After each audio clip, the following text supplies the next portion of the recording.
अस्सलाम वालेकुम दोस्तों, एक बात की मुझे समझ अभी तक नहीं आ रही कि ये आज की लेटेस्ट न्यूज़ है। कतर में हामद इंटरनेशनल एयरपोर्ट की जानिब से आज फिर दो कंट्रीज़ की एयरलाइंस को बहाल किया गया है। वो लोग अब मुकम्मल तौर पर अपना ऑपरेशन यहाँ पे स्टार्ट करने लगे हैं। एक है सऊदी एयरलाइंस और दूसरी है कुवैत एयरलाइंस।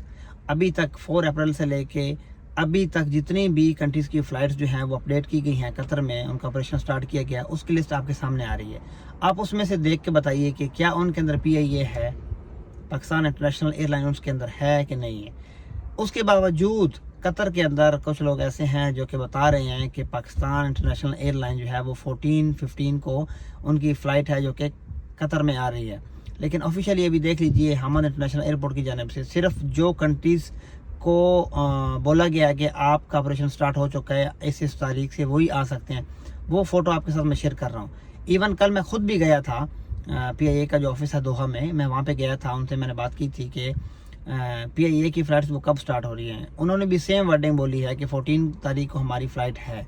तो अल्लाह करे कि उससे पहले सारी बात क्लियर हो जाए और पाकिस्तान फ़्लाइट यहाँ पे आए, क्योंकि हमने भी जाना है इंशाल्लाह घर। तो हम भी सोच रहे हैं कि PIA के ऊपर ही हम जाएंगे इंशाल्लाह।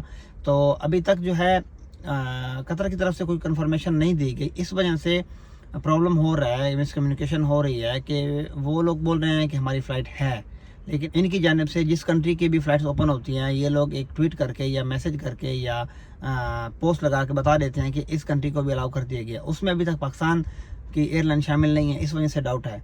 लेकिन अभी टाइम है, इंशाल्लाह हो सकता है 2-4 दिन के अंदर अंदर ये अपडेट आ जाए। तो उसके बाद ऑफिशियली पाकिस्तान इंटरनेशनल एयरलाइन जो है वो कतर के लिए बहाल हो जाएगी और कतर से लोग जाएंगे और पाकिस्तान से लोग यहाँ पे आएंगे इंशाल्लाह।